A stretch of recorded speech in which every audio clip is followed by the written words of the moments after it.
I never thought I would actually leave her. I had said it in anger before, the usual empty threats that faded by morning.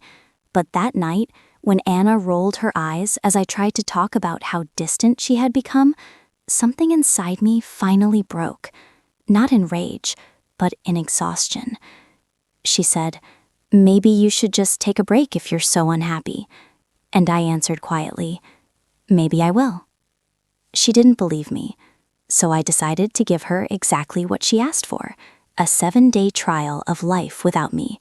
No arguments, no warnings, no long speeches, just absence. The next morning, I woke up early, packed a small bag, left my wedding ring on the counter, and wrote a note. "This is your week to live without me. No calls, no texts. Day 1 starts now." Then I left. The first few hours felt unreal. I checked my phone again and again, expecting a message, a call, something, but nothing came.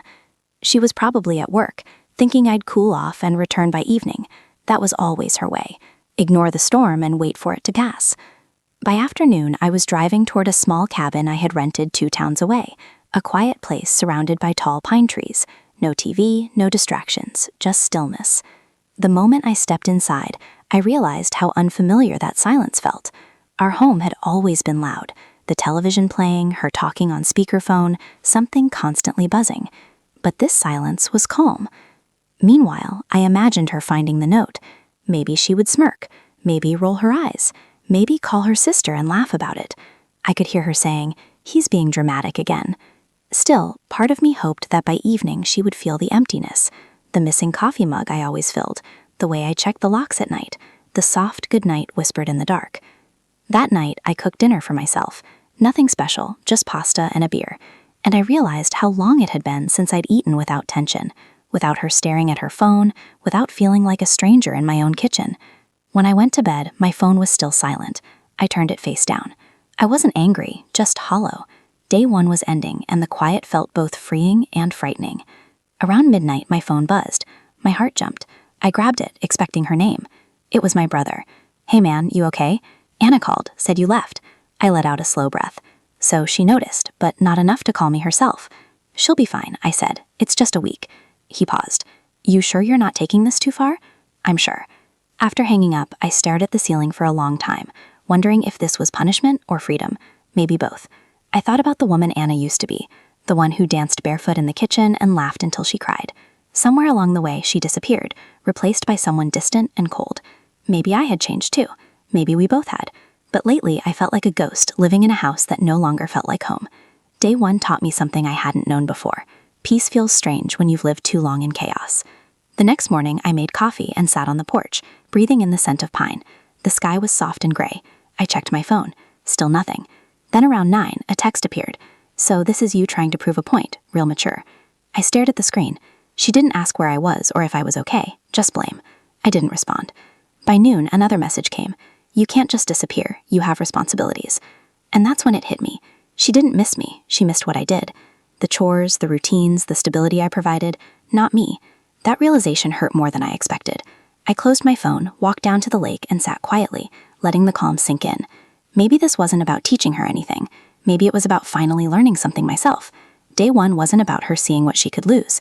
It was about me seeing what I already had. Day 2 began with an unexpected calm. I woke before sunrise, made coffee, and watched the mist drift across the lake. My phone sat beside me. I didn't touch it right away. For the first time in years, I didn't feel that nervous urge to check on her moods, her messages, or what kind of day I was walking into. By afternoon, I finally looked. 3 texts. "Can you at least tell me when you're coming back? This isn't funny anymore." "Fine. Enjoy your little experiment." Each one sharper than the last. None sounded like love. I put the phone down again. Somewhere between those messages, I realized something else. I hadn't thought about her voice all morning. Usually her tone echoed in my head. The sarcasm, the irritation, the sharp commands. But today there was only quiet. And that quiet felt like healing. On day 3, my brother messaged again. She called. "Mom, says you've lost your mind." I laughed. A real laugh, the first in months. "Tell Mom I'm fine," I said. "Tell Anna I'm still on my trial week." He sighed. "You think she'll change?" "I think I will." That night I made a proper dinner. Steak, potatoes, a glass of red wine. I played old songs from when we were happy. The music didn't hurt anymore. It reminded me of who I was before I spent every day trying to fix something that didn't want fixing. On day 4, she finally called. I stared at the screen, debating. Then I let it ring. A voicemail followed. Her voice shook slightly. If this is supposed to make me feel bad, congrats, I do. But you don't get to run away when things get hard. We can talk when you're done acting like a child. There it was again. Control dressed up as concern. She still didn't understand. I deleted the message and walked along a forest trail near the cabin. The trees whispered in the breeze.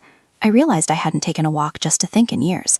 All the things I once loved, reading, music, cooking, slowly disappeared while I focused on managing her emotions. By day 5, the text began to change. I can't sleep without you. You've made your point. Please come home. I